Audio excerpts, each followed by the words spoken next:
안녕하십니까. 암호화폐 정보를 전달해드리는 닥터 비트맨입니다. 네, 현재 지금 리브라 공청회의 원인 때문인지 그 이유 때문인지 암호화폐 가격이 큰 폭으로 다시 하락을 하고 있습니다. 네, 그런 와중에 많은 소식들이 나오고 있는데 지금 암호화폐 시장이 계속해서 하락을 하고 있죠. 네, 비트맥스의 비트코인 롱 포지션이 2억 5천만 달러 하나로 약 2,953억 원이라는 규모의 청산이 이루어졌습니다. 네, 비트코인 롱 포지션 투자자들은 최근 가격 조정 이후 2억 5천만 달러의 청산이 되었다고 하는데, 네, 비트맥스 거래자들은 롱 포지션을 계속 늘려가고 있지만 16일에 암호화폐 가격이 15% 이상 하락을 하면서 추가 청산이 이루어졌다고 합니다. 네, 비트코인 롱 포지션은 23,033, 3개, 숏 포지션은 5,475개로 여전히 숏 포지션의 4배를 능가하고 있는데, 대부분의 거래자들이 이제 암호화폐 시장 하락할 대로 하락했으니까 이제는 상승하지 않을까 하는 기대 심리가 많이 포함된 것으로 보입니다. 네, 그러면서 가격의 하락 때문인지 그레이스케일의 인베스트먼트가 2분기 총 운영 자산이 27억 달러였는데 최근에 25억 달러로 2억 달러가량 하락했다는 소식입니다. 네, 암호화폐 시장 점유율 합계는 현재 2,827억 달러에 머물고 있는데요. 네, 비트코인의 점유율은 67%를 밑돌고 있습니다. 네, 그래서 시장을 움직이는 것은 개인 투자자들인가 아니면 큰 기관인가 라는 질문은 누구에게 묻느냐에 따라 그 답이 다르다고 하는데요. 네, 그레이스케일의 총 운용 자산은 주로 헤지펀드에 의해서 2분기에 27억 달러까지 확대가 되었지만 개인 투자자들은 여전히 바이낸스의 거래량을 지배하고 있다고 합니다. 네, 그러면서 그레이스케일의 보고서에 따르게 되면 유입의 84%는 주로 헤지펀드로 구성된 기관 투자자들로부터 유입이 되었다고 하는데요. 네, 이는 지난해 7월 이후 가장 큰 기관 투자의 대표성 자산이라고 합니다. 네, 비트코인의 높은 점유율에도 불구하고 다음과 같이 알트코인 상품에 대한 투자가 증가하고 있는데, 이번 분기에는 비트코인 트러스트에서 나온 그레이스케일의 제품이 24%를 차지해 2019년 1분기에 관찰된 유입량의 1%에 비해 큰 폭의 파이를 차지했었는데 2019년 2분기 그레이스케일 이더리움 트러스트의 유입은 1,400만 달러에 달했고 그레이스케일 이더리움 클래식이 뒤따랐다고 하네요. 네, 그러면서 이제 7월 15일 기준으로 회사는 관리 중인 자산이 약 25억 달러로 최근 주춤하는 모습을 보여주기도 했다고 하면서 기사가 마무리되고 있습니다.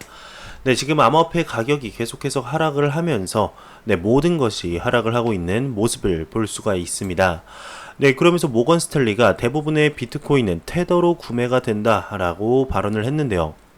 네, 테더는 이제 비트코인을 사들이는데 가장 인기 있는 자산이죠. 네, 아시는 분들은 다 아실 겁니다. 최근에 랠리가 새로운 암호화폐 투자자가 아닌 기존 투자자들에 의해 촉진되고 있음을 시사한다고 발표를 했습니다.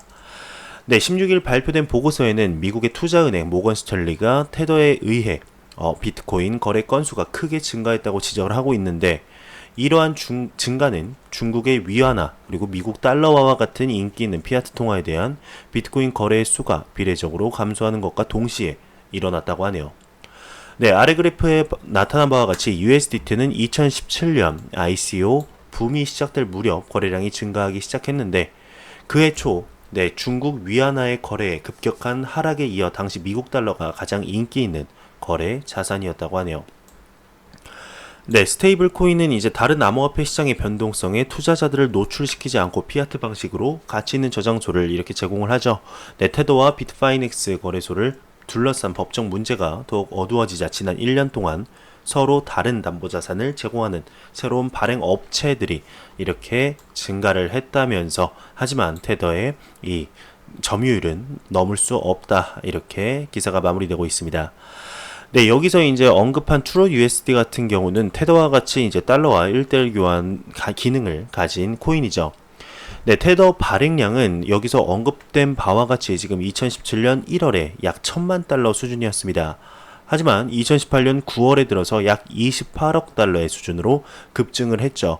그러면서 테더 발행 시 비트코인 펌핑 영상이 이제 지속적으로 관찰이 되었습니다. 특히 비트파이넥스에서 가장 먼저 펌핑 현상이 이렇게 나타내면서 테더 청문회를 열었지만 이 비트코인과 테더의 이 가격 상승 이런 원인을 아직까지는 속 시원하게 해소되지 않고 있죠. 테더와 비트파이넥스 그리고 테더와 비트코인에 관한 의혹들은 계속해서 나올 예정입니다. 테더가 발행이 됐을 때 비트코인의 가격 상승이 일어나는 거는 팩트이죠. 부정할 수 없는 사실입니다. 코인베이가 이제 비트코인으로 지방세를 납부할 수 있도록 캐나다의 한 도시와 파트너십을 체결했다고 합니다. 캐나다의 디지털 통화 플랫폼인 코인베리는 주민들에게 비트코인으로 지방세를 납부할 수 있는 선택권을 제공하기 위해 캐나다의 리치몬드 힐 시와 제휴를 했다고 하는데 7월 10일 리치몬드 힐시 의회는 기업과 지역 주민들을 위해 비트코인으로 재산세 납부 옵션을 제공하는 것을 이유로 이 파트너십에 찬성표를 던졌다고 합니다. 이 파트너십으로 리치먼드 힐은 주민들에게 비트코인 선택권을 제공하는 첫 번째 도시이자 두 번째 캐나다 자치단체가 되었는데요.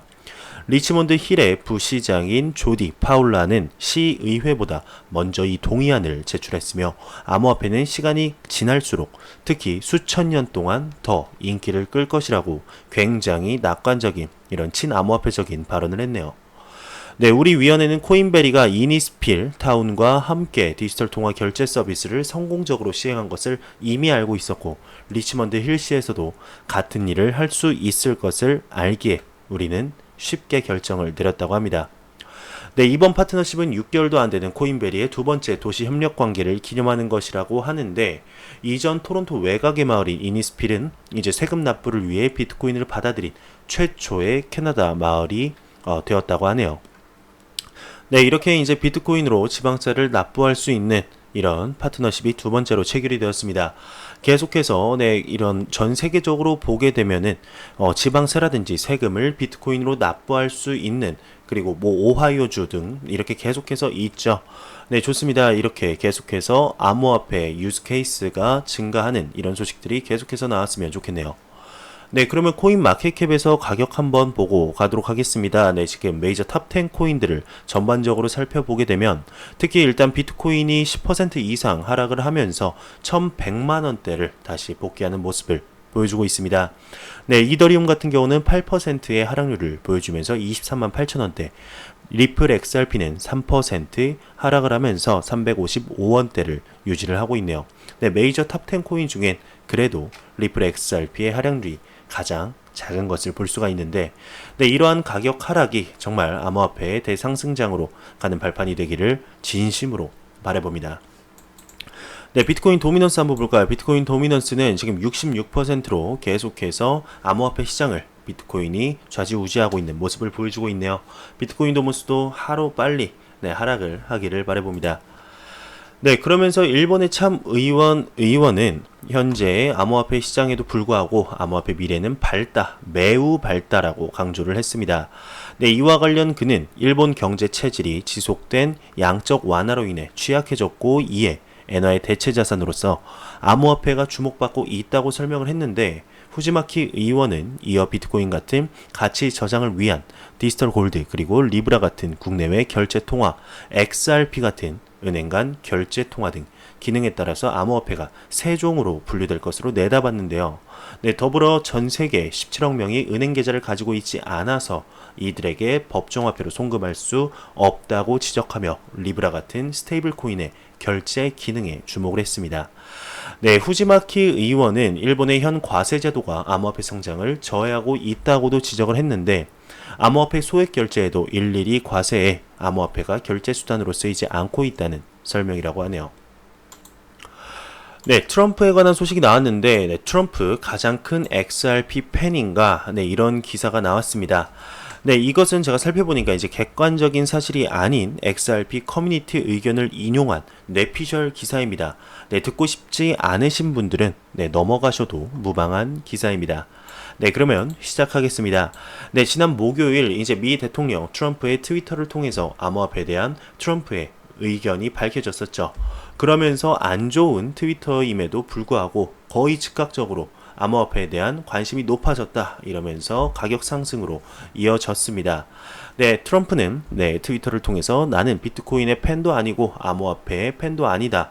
특히 이제 암호해독이 범죄 등 불법 행위를 쉽게 할 수 있다고 넌지시 비추기도 했는데 네, XRP의 커뮤니티는 트럼프 대통령의 트윗이 암호화폐와 관련해 미국 정부로부터 더 많은 것을 얻을 수 있다는 신호라고 강하게 믿으면서 트럼프 대통령의 발언에 대해 절대적으로 반감을 갖게 되었다고 합니다. 네, 리플은 시장 자본의 기준으로 지금 시가총액 3위의 암호화폐이죠. 네, 은행과 협력하여서 효용성을 키워하다는 많은 약속과 징후를 보이고 있다고 하는데, 다른 대부분의 주요 디지털 자산과 마찬가지로 리플의 XRP는 분산형 블록체인으로 구동이 되죠. 그러나 한 가지 중요한 차이는 지금 리플의 현재 유통 중인 모든 XRP의 최소 60%를 제어한다는 사실입니다. 네, 트럼프는 특히 세계 비트코인 본사로 널리 알려진 중국이 암호화폐로 표시하고 있는 관심이 높아지면서 블록체인에 대한 관심이 높아질 수 있으며, 지금 비트코인 50% 이상이 중국에서 채굴이 되고 있는데, 미 행정부는 특히 XRP가 정확히 중앙 집중식 암호화로 설계되는 방식을 통해 암호화폐를 조사하고자 한다면서, 네, 샌프란시스코에 기반을 둔 XRP는 네, 화이트하우스 즉 백악관의 관심을 끄는 데 있어 많은 잠재력을 가지고 있다. 그래서 어떤 이유에서든 XRP가 여전히 정부를 위해서 삭감하지 않는다면 비트코인은 분명 그렇지 않을 것이라고 확신할 수 있다라고 이렇게 언급을 하면서, 네, 많은 사람들이 리플 XRP가 새로운 금융수단으로 발표될 것을 믿고 있다. 트럼프 대통령이나 라가르드 부인은 새로운 금융도구로 XRP를 발표할 것이다. 이런 뇌피셜이 강한 추측성 기사입니다. 네, 지금 정말 요약하면 지금 미중 무역이 휴전 중이지만 중국의 지배를 받고 있는 비트코인보다 미국 샌프란시스코에 본사를 두고 있고 유통량의 60%를 가지고 있는 리플 XRP를 트럼프가 좋아한다도 아닙니다. 좋아할 것이다. 네, 이런 기사인데요. 네, 이 소식은 정말 사실이 아닌 객관적인, 정말 주관적인 뇌피셜이 담긴 이 기자의 기사입니다. 네, 그러므로 한 귀로 듣고, 네, 한 귀로 흘리시길 바랍니다. 그냥 이러한 내용도 있어서, 네, 한번 가져와 봤습니다. 네, 그러면서 리플의 CTO가 또 언급을 한번 했습니다. 네, 아마존과 우버는 XRP와 같은 디지털 자산을 사용해야 한다라고 언급을 했는데요. 네, 리플사의 최고 기술 책임자이죠. 네, 데이비드 슈왈츠가 세계 최대 기업 중 일부가 디지털 자산을 사용함으로써 이익을 얻을 수 있다고 언급을 했습니다. 네, 최근 독일 베를린에서 열린 VR 디벨로퍼스 컨퍼런스에서 데이비드 슈왈츠는 국경을 넘는 송금의 속도와 비용 개선을 하기 위해 은행 및 금융기관에 협력하려는 리플의 노력에 대해 언급을 했는데, 네, 슈왈츠에 따르게 되면 아마존과 우버와 같은 대기업의, 네, 다시 들어가겠습니다. 네, 아마존과 우버와 같은 대기업은 XRP와 같은 디지털 자산을 대량 도입함으로써 전 세계 은행에서 다양한 통화를 보유하지 않고도 국제 직원에게 즉시 지불할 수 있는 보상을 얻게 될 것이다. 이렇게 언급을 하면서, 네, 아마존에는 그들이 지불하는 수천 명의 상인들이 있다. 하지만 그들은 효율적인 지불이 필요하다. 이를 위해서는 이메일만큼 신뢰할 수 있는 지불이 필요한데, 네, 슈얼츠는 XRP가 속도와 낮은 거래 수수료 때문에 결제 혁명을 주도할 수 있는 위치에 있다고 생각한다고 언급을 또 했습니다. 네, 그러면서 우리의 업무 입증보다 빠르고 저렴한 함이라고 부르는 기술적으로 연결된 비잔틴 협정의 형태를 고안했다면서, 네, 그 결과 XRP는 어떤 관할권에서도 연결되지 않은, 네, 분산형 디지털 자산으로 비트코인보다 더 빠르고 저렴하게 움직이면서, 그리고 그것이 또한 더 검열을 강하게 하며 우리가 원하는 지방 분권적 특성을 가지고 있다고 주장하고 싶다. 그 결과 지연 시간이나 짧은 시간, 그리고 저비용, 낮은 수수료 및 높은 트랜잭션 볼륨이 발생하게 되었다고 언급을 하면서, 네, 리플은 이러한 주체의 엔터프라이즈급 결제 네트워크를 구축했다고 언급을 하고 있습니다. 여기서 말하는 엔터프라이즈랑 이제 항공모함인데 그만큼 거대한 결제 네트워크를 구축했다는 뜻이죠. 네, 세 가지 제품으로 이제 구성이 되어 있습니다. 하나는 실시간 결제를 처리하는 것이고, 하나는 일종의 지불을 보내는 브라우저 같은 것이며, 그리고 또 하나는 온디맨드 유동성을 제공하는 것입니다.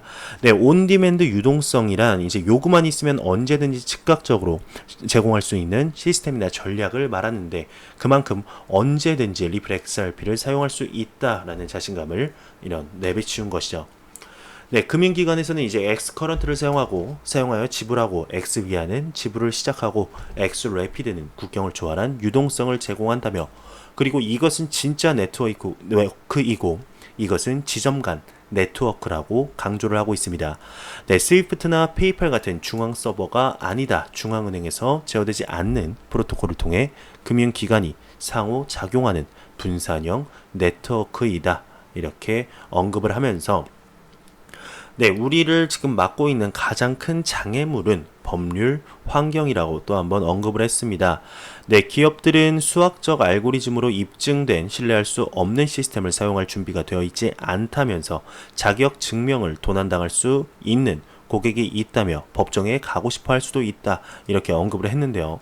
네, 엔터프라이즈 지불을 혁신하기 위해 우리가 해야 하는 가장 큰 일 중 하나는 40페이지짜리 계약으로 모든 가능한 장애에 대처하는 방법에서 시작하는 것이 아니라 몇 가지 계약으로 법적 합의가 협상될 수 있도록 하는 간단 명료한 일련의 규칙을 마련하는 것이라고 이렇게 강하게 메시징을 정하고 있습니다.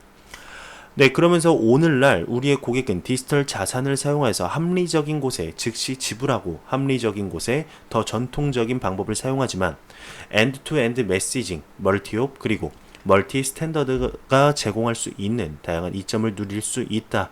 우리는 디지털 자산과 인터넷적 지불이 같이 인터넷을 구축할 수 있다고 생각한다. 그대안이 리플 XRP니까 많은 기업들 리플 XRP 써라. 네, 이렇게 마무리하고 있습니다. 네, 정말 리플이 하는 일들을 보게 되면 정말 놀라울 정도로 빠르게 확장이 되는 이런 모습들을 심심치 않게 보고 있죠. 일주일에 한 3-4개 정도는 좋은 소식들이 계속해서 나오고 있는 것 같은데요. 네, 지금 리플의 사업이 확장됨에 따라서 리플 XRP의 가치도 같이 높아져야 되는데 현재까지는 비트코인의 이런 모습에 끌려다니는 모습을 볼 수가 있습니다. 참으로 안타까울 따름이죠. 정말 리플 XRP 암호화폐 시장에 큰 불장이 찾아왔을 때 그 어떤 코인들보다 더욱더 크게 올라가는 그날이 하루빨리 오기를 바라봅니다. 네, 프랑스 AMF 법률 담당자가 G7 재무장관 회의에서 새로운 암호화폐 규제를 제안해야 한다 언급을 했습니다. 네, 코인텔레그래프에 이렇게 따르게 되면 프랑스 금융시장국이죠. AMF의 법률 담당자 앤 마르샬이 G7 재무장관 회의에서 새로운 암호화폐에 대한 규제를 제안한다면 프랑스는 암호화폐 산업의 선구자가 될 수 있을 것이라며 AMF는 새로운 암호화폐 규정에 따라 첫 번째 암호화폐 관련 기업을 승인할 계획이라고 언급을 했습니다. 네, 그러면서 이제 프랑스 재무장관은 사기업의 주권 통화 발행은 용납 못한다 이렇게 언급을 했는데 프랑스 재무장관이 미디어와의 인터뷰를 통해 사기업이 페이스북을 말을 하는 거겠죠. 네, 주권 통화를 개발하는 것을 원하지 않는다면서 페이스북의 암호화폐 프로젝트 리브라가 주권 통화로 발전한다면 이는 곧 당국이 용납할 수 있는 마지노선을 넘어서는 행위라고 경고를 했습니다. 네, 앞서 그는 리브라가 개발되기 위한 기본적인 환경이 충분히 마련되지 않았다면서 기업들은 신용화폐 개발 관련 프로젝트가 초래할 수 있는 리스크를 적절히 통제할 수 있어야 한다. 다가오는 G7 재무장관 회의에서 해당 문제를 탈세, 녹색금융, 소득 불평등 등 이렇게 글로벌 핵심 이슈와 함께 논의할 것이라고 말한 바 있다고 하네요. 네, 지금 이제 프랑스 같은 경우에는 암호화폐 시장 자체 그리고 블록체인은 굉장히 괜찮게 보는데 지금 리브라 프로젝트는 정말 못 죽여서 안달이 나는 이런 모습을 볼 수가 있습니다. 네, 리브라 프로젝트가 주권 통화, 즉 페이스북이 마치 국가가 될 것 같은 이런 모습들을 보여주기 때문이라고 이렇게 얘기를 하고 있는데 G7이 리브라를 지금 죽이려고 태스크포스도 설립을 하고 어떻게 하면 리브라 프로젝트를 망칠 수 있을까 이렇게 계속해서 나오는 모습들을 볼 수가 있습니다. 특히 G7은 그 7개의 국가들이 돌아가면서 의장국을 맡게 되는데 이번 연도가 프랑스여서 더욱더 열심히 노력을 하는 것 같네요. 네, 중국의 국영통신사도 이제 페이스북, 리브라, 규제 신뢰 회복 등 난관이 존재한다 이렇게 언급을 했는데 이와 관련해 이제 신화사는 각국 정부의 암호화폐 규제 방향성이 뚜렷하지 않은 지금 페이스북은 규제 리스크에 직면해 있다면서 네, 이에 각국 정책 이반자들과 업계 관계자들은 리브라 케이스를 통해서 암호화폐 규제 문제에 초점을 맞추고 있다며 대중들의 암호화폐에 대한 인식이 깊어지고 있는 글로벌 추세에 각국 규제기관들의 명확한 규제, 정책 마련에 대한 압박감이 가중되고 있다고 덧붙였습니다. 네, 계속해서 이제 리브라에 관한 얘기들이 나오고 있는데 미 SEC 위원은 리브라 협회 스위스 설립은 가장 우려했던 일이다 이렇게 언급을 하고 있습니다. 네, 지금 미국 경제지 포춘에 따르게 되면 크립토맘이라고 불리는 미증권거래위원회 SEC의 헤스터 피어스 위원이 SEC가 암호화폐에 대한 명확한 가이드라인을 제공하는 것을 회피하고 있다며 산업 경쟁력 저하를 우려했다고 합니다. 네, 그는 페이스북 코인 리브라 총괄 데이비드 마커스의 상원 청문회 발언을 인용해서 리브라 협회가 스위스에 설립됐다며 이것은 가장 우려했던 일이다. 빠르게 발전 중인 새로운 금융 생태계에 대한 미국의 대처가 느려지면 느려질수록 기업들이 규제를 교모하게 빠져나가게 될 것이다. 이렇게 언급을 했습니다. 네, 리브라 리스크에 대한 규제의 감독 권한을 결국 스위스에 빼앗겼다고 언급을 하면서 네, 그는 SEC의 논리대로라면 스타벅스 기프트카드 등도 충분히 증권으로 간주될 수 있는 만큼 암호화폐 규제를 명확히 해야 한다면서 이와 관련한 접근법 중 세이프 하버, 즉 면책 규정 방식이 가장 적절할 것으로 보인다고 덧붙였다고 하네요. 네, 그러면서 전 CFTC 자문의원도 한마디 거들었는데 네, 미국 상품선물거래위원회 자문위원이었던 이제 페이스북의 스테이블 코인 리브라가 네, 증권 상품, 결제 토큰, 유틸리티 토큰 중 어느 것으로 분류될 건지 매우 중요한데 분류는 규제 당국의 몫이지 암호화폐, 페이스북의 몫이 아니라고 이렇게 언급을 했네요. 네, 그러면서 블록스트림의 CSO는 네, 이렇게까지 얘기를 했습니다. 페이스북 리브라 프로젝트 포기하라, 그냥 포기하는 편이 낫다라고 언급을 했는데 네, 유명 블록체인 스타트업 블록스트림의 최고 전략 책임자 샘슨 모우가 본인의 트위터를 통해서 페이스북의 암호화폐 프로젝트 리브라는 망했다라며 리브라는 아무런 역할도 할 수가 없고 마크 주커버그는 자신이 무엇을 하려고 하는지 조차 정확히 알지 못하는 듯 하다. 페이스북은 결국 자체 스테이블 코인 개발을 포기하고 비트코인을 사용하게 될 것이라고 언급을 했다고 하네요. 네, 이렇게 계속해서 페이스북 리브라 프로젝트에 관한 말들이 많이 나오고 있습니다. 네, 곧 있으면은 G7 재무장관 회의도 열리게 되는데 오늘 리브라 공청회 같이 네, 이후에 가격이 하락할 만한 이런 심각한 얘기는 나오지 않았으면 좋겠습니다. 근데 G7 재무장관 회의 참 네, 이름만 들어도 지금 프랑스 쪽에서 굉장히 안 좋게 얘기가 나오고 있는데 네, 참 어떤 얘기가 나오게 될지 가격이 또 한 번 하락을 하게 되진 않을지 참 걱정이 되게 됩니다. 네, 암호화폐 전문 미디어 더 뉴스타임즈에 따르게 되면 싱가포르에 본사를 두고 있는 블록체인 개발사 펀디X가 르완다 수도 키갈리에서 블록체인 기술을 적용한 스마트폰 엑스폰을 출시했다고 합니다.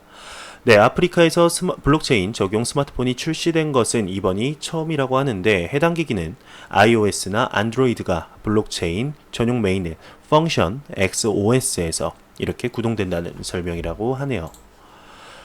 네, 외신에 따르게 되면 이제 맥도날드 그리고 네슬레, 버진 미디어가 디지털 광고 구매에 JIC 웹스 블록체인 솔루션을 도입하는 파일럿 프로그램을 실시한다고 합니다. 네, 블록체인 솔루션이 디지털 광고 과정의 완전한 투명성과 명확성을 제공하는지 여부를 테스트한다는 방침인데 네, 맥도날드 측은 이와 관련해 해당 파일럿 프로그램을 통해 투명한 광고 구매 기회를 얻고 투자 수익률과 효율성에 미치는 잠재적 영향을 이해하고자 한다고 밝혔다고 하네요. 네, JIC 웹스는 네, 지난 5월 해당 프로그램을 처음 발표를 했고 런던 소재 기술 업체 FID UCIA와 제휴한 바 있다고 합니다. 네, 안 보고 가면 섭섭한 크립토 공포 탐욕 지수입니다. 네, 19로 전날 대비 15포인트나 내리면서 이렇게 극단적인 공포로 다시 재진입을 했습니다. 대폭 악화가 된 거죠. 투자자들 이제 암호화폐 시장 거의 끝났다. 내 돈 죽어도 않는다. 속았다. 또 속았다. 리또 속 또 속는 노래 나도 한번 불러보자. 같이 불러보자. 지금 이러한 시장 상황이 아닌가 싶은데요. 참으로 안타깝습니다. 지금 리브라 프로젝트가 한창 엄청나게 욕을 먹으면서 암호화폐 시장이 어떻게 될지 참 모르겠습니다. 절대 사라지지는 않을 것이지만 지금 단기적으로는 큰 하락이 또 한번 예상이 되게 되는데 과연 어떻게 될까요? 이 지수 정말 한 자릿수를 보는 그날이 오지는 않았으면 좋겠습니다. 그러면 코인 마켓캡에서 가격 한 번 더 보고 마무리하도록 하겠습니다. 현재 리플 XRP 기준 355.53원입니다. 항상 F5번 누를 때 가격이 하락을 했었는데 오늘은 어떻게 될까요? F5번 눌러보겠습니다. 좀 올랐습니다. 지금 12원이나 지금 반등을 했습니다. 리플 XRP 기준 367.12원을 보여주면서 아까 빨간불이었는데 지금 초록불이 다시 한번 떴네요. F5번 눌러본 사상 최대 상승폭이 아닐까 싶습니다. 12원이나 올랐습니다. 이러한 하락 속에서 지금 리플 XRP 정말 눌렸던 호재가 폭발하면서 많은 상승을 이뤄내기를 바라봅니다. 제가 준비해온 소식은 여기까지입니다. 영상이 도움이 되셨다면 구독과 좋아요 그리고 광고 한 편만 처음부터 끝까지 시청해 주시기 바랍니다. 이 채널은 오직 광고 수익으로 운영이 되게 됩니다. 항상 영상 시청해 주시는 시청자분들, 구독자분들 너무나 감사합니다. 저는 다음 영상으로 찾아뵙도록 하겠습니다. 지금까지 닥터 비트맨이었습니다. 감사합니다.